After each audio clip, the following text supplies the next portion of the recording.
अवशेष प्रबंधन। हमारे आसपास हम कचरा तो रोज़ ही देखते हैं। कभी घर से निकाल के कूड़े की गाड़ियों में डाल देते हैं, तो कूड़े की गाड़ियों से लैंडफिल्स में। भारत जैसे देश में सबसे बड़ी समस्याओं में एक है अवशेष प्रबंधन की समस्या, कि इतना सारा कचरा आखिर वो हम डालें कहाँ और वो जाएगा कहाँ। यह video central pollution control board द्वारा बनाई गई है।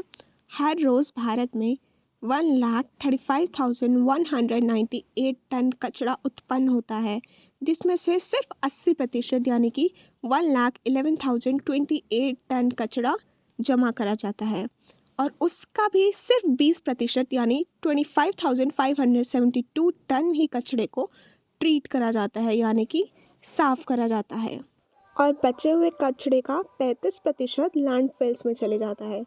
लैंडफिल्स आपने अपने आसपास कहीं कचरे के ढेर देखे होंगे जो कभी साफ नहीं किए जाते, उसी को कहते हैं हम लैंडफिल्स। कचरा या वेस्ट दो तरीके के होते हैं।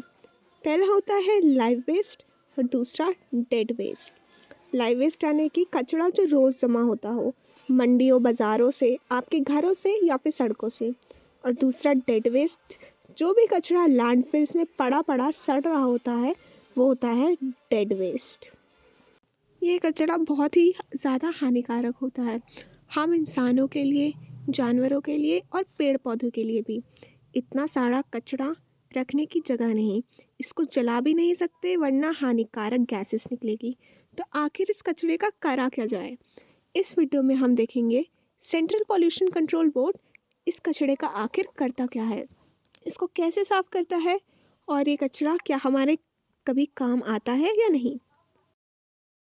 हर रोज़ कई टन कचरा municipal solid waste segregation pilot plant में लाया जाता है।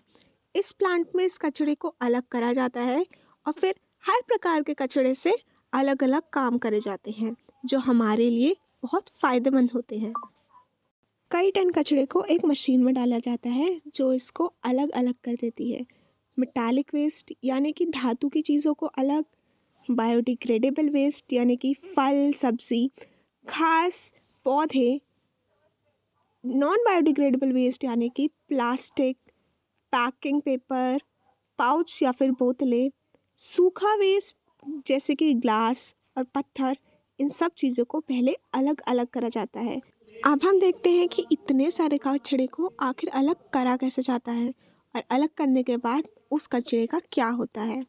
सबसे पहले कचरे को एक क्रशर से निकाला जाता है, जिससे जितनी भी पन्नियाँ या थैलियाँ होती है वो फट जाती है। उसके बाद उस पर गर्म हवा छोड़ी जाती है जिससे सारा कचरा सूख जाता है। सूखे हुए कपड़े को मेटालिक रोलर या फिर चुंबकों के बीच से निकाला जाता है, जिससे जितना भी कचरा धातु का होता है वो मैग्नेट पर चिपक के अलग हो जाता है और बाकी का अलग। बचे हुए कचरे को एयर सेपरेशन यूनिट में भेजा जाता है। एयर सेपरेशन यूनिट में उस कचरे को तेज़ हवा की धार के बीच में से निकाला जाता है, जिससे हल्का कचरा जैसे कि प्लास्टिक, पॉलीथीन, ये सब हवा में उड़ के अलग हो जाते हैं और भारी कचरा जिसमें ज़्यादातर पत्ते, सब्ज़ी, फल के छिलके, पत्थर, कांच इत्यादि होते हैं वो अलग हो जाते हैं। इस बचे हुए कचरे को कहते हैं बायोडिग्रेडेबल वेस्ट और इसको लाया जाता है बायोडिग्रेडेबल यूनिट या फिर बायोगैस प्लांट में। बायोगैस प्लांट में इस कचरे से बनाई जाती है एक गैस जो कई काम आती है, जैसे कि हमारे घर आते हैं एलपीजी के सिलेंडर जिससे हम खाना बनाते हैं, कई जगह पे जाते हैं बायोगैस के सिलेंडर। कई बार तो बायोगैस से गांव में बिजली भी बनाई जाती है, मोटर भी चलती है और गाड़ियाँ भी चलती है।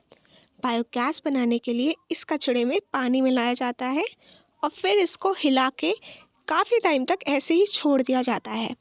इस कचरे में केमिकल रिएक्शन होती है और बनती है बायोगैस। फिर उस बायोगैस को निकाल लिया जाता है और बची हुई स्लरी जो होती है उसको खेतों में खाद की तरह इस्तेमाल किया जाता है। जो प्लास्टिक और धातु हमने पहले इकट्ठा किया था उसको भी दोबारा उपयोग योग्य बना दिया जाता है। ऐसे जितना कचरा जमा होता है उससे हम कोई ना कोई उपयोगी सामान बना लेते हैं, पर इसका मतलब ये नहीं कि हम और कचरा फैलाएंगे। जितना हो सके कम इस्तेमाल कीजिए, चीज़ों को बार बार इस्तेमाल कीजिए और उसके बाद रिसाइकिल होने के लिए भेज दीजिए। धन्यवाद इस वीडियो को देखने के लिए।